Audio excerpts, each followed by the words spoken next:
নমস্কার।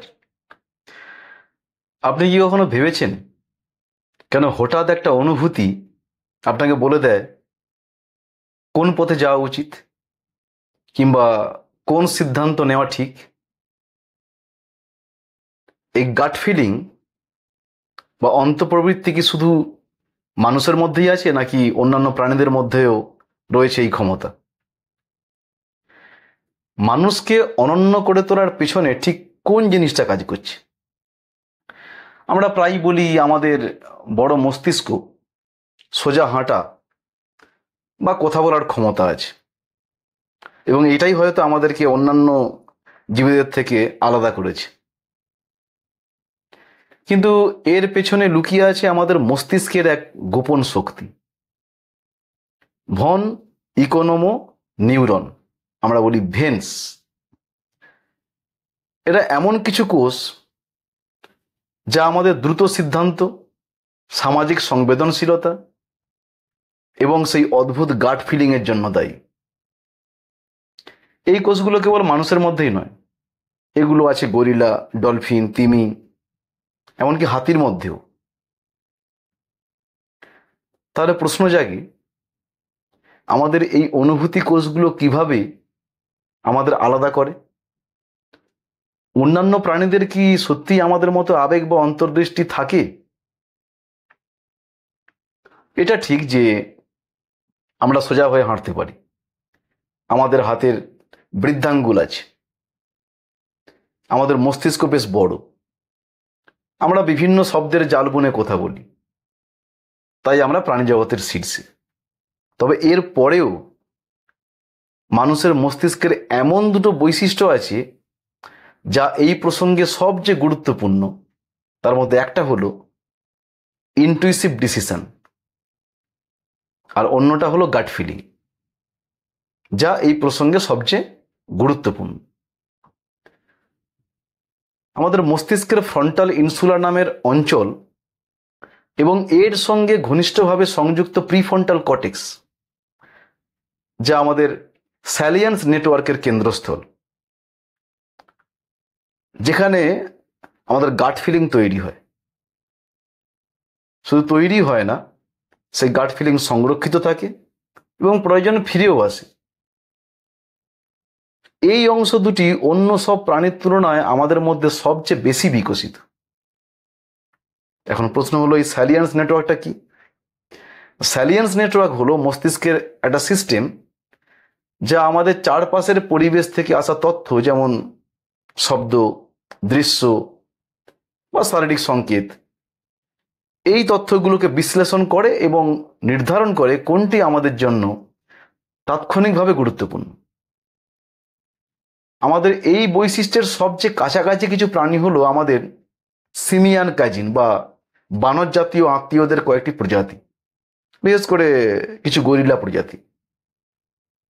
তারপর যাদের নাম আসে তারা হলো ডলফিন, তিমি এবং হাতি, যারা তাদের আবেগ, তাদের সামাজিকতা এবং বুদ্ধিবৃত্তিক ক্ষমতার জন্য সুপরিচিত, এবং এজন্যই সম্ভবত এরা অ্যানিম্যাল প্ল্যানেটে বেশি জনপ্রিয় হয়ে উঠেছে। তবে মানুষের মস্তিষ্কের আরেকটা বিশেষ বৈশিষ্ট্য আছে, যা আমরা অনেকেই হয়তো আগে শুনিনি, আবার অনেকেই শুনেছেন। আমাদের ব্রেনের ডান দিকে ফ্রন্টাল ইনসুলা ও এর সংলগ্ন কাঠামোতে এমন এক বিশেষ ধরনের কোষ আছে যা কেবলমাত্র মানুষ, গরিলা, ডলফিন, তিমি এবং হাতির ব্রেনেই পাওয়া যায়। এদেরই নাম হলো ভন ইকোনোমো নিউরন, সংক্ষেপে ভেন্স। 1925 সালে যিনি প্রথম এই কোষগুলি আবিষ্কার করেছিলেন, সেই বিজ্ঞানী নাম অনুসারেই এই কোষের নাম দেওয়া হয়েছে। এই কোষগুলো বেশ মোটা এবং বড়, এবং এগুলো হাইলি কানেক্টেড থাকে। মনে করা হয় এগুলোই আমাদের মতো, মানে আমাদের দ্রুত এবং সজ্ঞাত সিদ্ধান্ত গ্রহণের ক্ষমতা দেয়। আমরা হঠাৎ করে যে সিদ্ধান্ত নিতে পারি তার পিছনের যার ভূমিকা আছে তা হলো আমাদের ব্রেনের এই ভেন্স, যা সহজ করে বললে ইনটুইশন সেল বা অনুভূতি কোষ। এই ইনটুইশন সেল বা অনুভূতি কোষগুলো আমাদের জন্মের কয়েক সপ্তাহ আগে থেকেই মস্তিষ্কে প্রকাশ পেতে শুরু করে। গবেষণায় দেখা গেছে জন্মের সময় আমাদের মস্তিষ্কে আনুমানিক প্রায় 28,000টির মতো এই ইনটুইশন সেল থাকে। আমাদের 4 বছর বয়সে তা বেড়ে দাঁড়ায় প্রায় 1,84,000।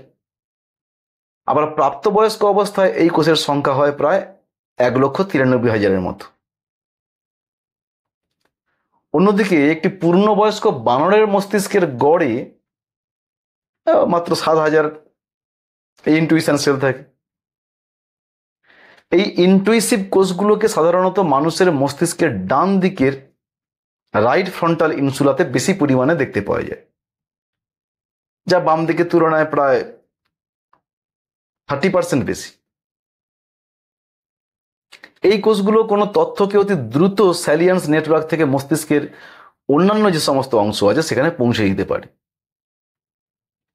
এই কোষগুলোর কোষ পর্দায় এমন রিসেপ্টর বা গ্রাহক থাকে যেগুলো সামাজিক বন্ধন, অনিশ্চয়তার মধ্যে পুরস্কারের প্রত্যাশা, বিপদের পূর্বাভাস, এমনকি পেটের মধ্যে থেকে আসা কিছু রাসায়নিক সংকেত যেমন সেরোটোনিন, এই সব কিছুর প্রতিক্রিয়াতে কাজ করে।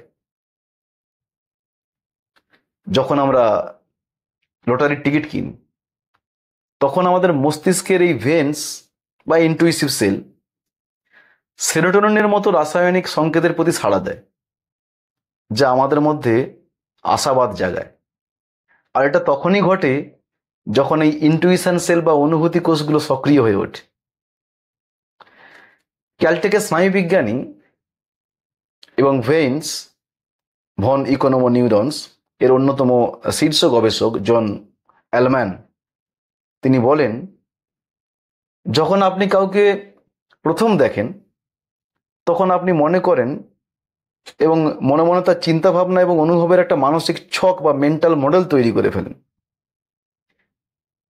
এই মুহূর্তে আপনার মস্তিষ্কে তৈরি হয় কিছু তাৎক্ষণিক অনুভব বা আমরা বলি কুইক ইনটুইশন, যা আপনার গাট ফিলিং, পূর্ব ধারণা এবং অবচেতনে পর্যবেক্ষণের ভান্ডার থেকেই উঠে আসে।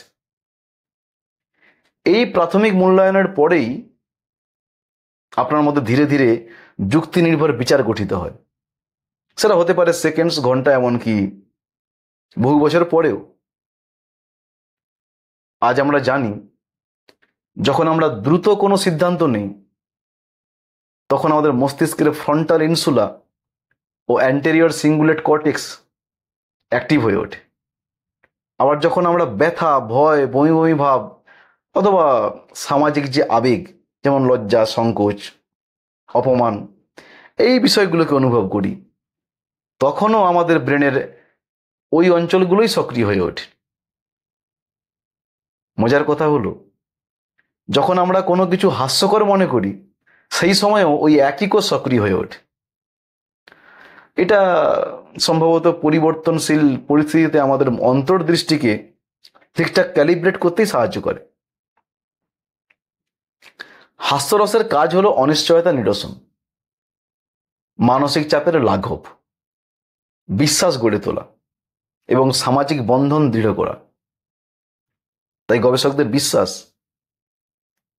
ভেন্স বা ইনটুইশনের মাধ্যমে যে দ্রুত তথ্য বিনিময় ব্যবস্থা গড়ে ওঠে তা বিবর্তিত হয়েছে এমন স্তন্যপায়ী প্রাণীদের মধ্যে যারা জটিল সামাজিক গোষ্ঠীতে বসবাস করে।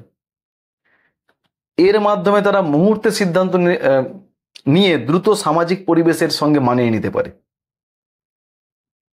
ভেন্সের এই সামাজিক আচরণ, অন্তর্দৃষ্টি এবং সহানুভূতির সঙ্গে সম্পর্কিত ভূমিকার কারণে মনে করা হয় এই কোষগুলো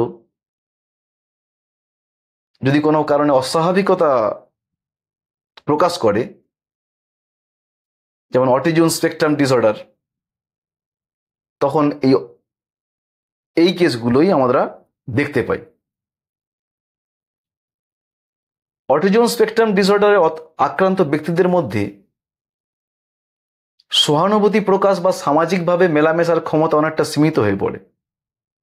যদিও এখনো পর্যন্ত এই বিষয়ে সরাসরি কোনো সায়েন্টিফিক এভিডেন্স নেই, তবু ধারণা করা হয় যে ভেন সিস্টেমের বিকাশ হয়তো শিশুর জীবনের প্রথম কয়েক বছরে গাট মাইক্রোবায়োমের গঠন ও কার্যপ্রণালীর পরিবর্তনের সঙ্গে সম্পর্কিত, বিশেষ করে সেই সব সংকেত যা অন্ত্র থেকে মস্তিষ্কে যায়। বহুদিন ধরেই বিজ্ঞানীরা মনে করেন অল্টার্ড গাট ব্রেন কমিউনিকেশন বা অন্ত্র ও মস্তিষ্কের পারস্পরিক বার্তা বিনিময়ের বিকৃতি কোনো কোন ধরনের অটিজমে ভূমিকা রাখতেও পারে। সাম্প্রতিক গবেষণায় এক প্রকার অটিজম মডেলযুক্ত ইঁদুরের উপরে করা পরীক্ষায় দেখা গেছে অন্ত্রের জীবাণু থেকে মস্তিষ্কে যাওয়া সংকেতের পরিবর্তন এই প্রাণীদের অটিজমের মতো আচরণের পেছনে একটা সম্ভাব্য কারণও হতে পারে। এখন প্রশ্ন হলো, এই অন্তর্দৃষ্টি বা গাট ফিলিং কি শুধু আমাদের মানুষের মধ্যেই আছে, নাকি অন্য প্রাণীরাও এই এই এই যে গাট ফিলিং সেটা অনুভব করতে পারে? তাহলে আসুন এই বিষয়ে প্রাণীদের মস্তিষ্কের গঠন সম্পর্কে। আসলে আমরা মানুষ হিসেবে সামাজিক আবেগ যেমন লজ্জা, অপরাধবোধ, সংকোচ, অহংকার এসবকে খুব নর্মালি ধরে নিই। এমনকি আমরা এটাও ধরে নিই যে যেসব প্রাণী আমাদের আশেপাশে বাস করে, বিশেষ করে পোষা প্রাণীগুলো, তারা নিশ্চয়ই এই একই আবেগ অনুভব করে। অনেক কুকুর প্রেমী তো দৃঢ়ভাবে বিশ্বাসও করেন যে তাদের পোষ্যরাও মানুষের মতোই গন্ধ, লজ্জা, হিংসা, রাগ কিংবা স্নেহ অনুভব করে। তবে আমরা যদি নির্দিষ্টভাবে ব্রেন অ্যানাটমি বা মস্তিষ্কের গঠন অনুসারে তাদের বিচার করি, তাহলে দেখা যায় প্রাণীদের মস্তিষ্ক এই ধরনের আবেগ অনুভবের জন্য উপযুক্তভাবে গঠিত নয়। মানুষের অ্যান্টেরিয়র ইনসুলা ও অন্যান্য কর্টিক্যাল অংশ, বিশেষ করে প্রিফ্রন্টাল কর্টেক্স, এর পারস্পরিক ক্রিয়ায় যেভাবে আবেগ সম্পর্কে আত্মচেতনা তৈরি হয়, সেটি একান্তই মানব জাতিরই বৈশিষ্ট্য। কুকুরদের ইনসুলা অংশ থাকলেও তার সামনের দিক বা ফ্রন্টাল অ্যাসপেক্ট অত্যন্ত অপরিণত। তাদের শরীরের ভেতর থেকে সৃষ্ট হওয়া অনুভূতি, যেমন অন্তর থেকে আসা সংকেত, প্রক্রিয়াজাত হয় ব্রেনের বেস ও সাবকর্টিক্যাল আবেগীয় কেন্দ্রে, আমাদের মতো কিন্তু ফ্রন্টাল ইনসুলাতে নয়। অর্থাৎ কুকুর ও অন্যান্য যে সমস্ত পোষ্য প্রাণী আছে তারা নিঃসন্দেহে আবেগপ্রবণ, কিন্তু তারা সেলফ অ্যাওয়ার নয়। ফলে তারা যতই মানুষ সুলভ আচরণ করুক না কেন, তাদের আবেগ আমাদের মতো নয়, বরং যতই মেনে নিতে কষ্ট হোক, তারা আমাদের সঙ্গে আবেগীয় দিক থেকে সমকক্ষ কখনোই নয়। আমাদের মস্তিষ্কের বিশেষ গঠন, বিশেষত ইনটুইশন সেল বা ভেন্স এবং তাদের পারস্পরিক সংযোগ মানুষকে শুধু বুদ্ধিমান নয়, সামাজিকভাবে সংবেদনশীল ও অন্তর্দৃষ্টিপ্রবণ প্রাণীতে পরিণত করেছে। এটা আমাদের আত্মসচেতন আবেগ, দ্রুত সিদ্ধান্ত গ্রহণ, সহানুভূতি এবং রসবোধকে আলাদা করে তোলে অন্যান্য প্রাণীদের থেকে। নমস্কার, ভালো থাকবেন সবাই।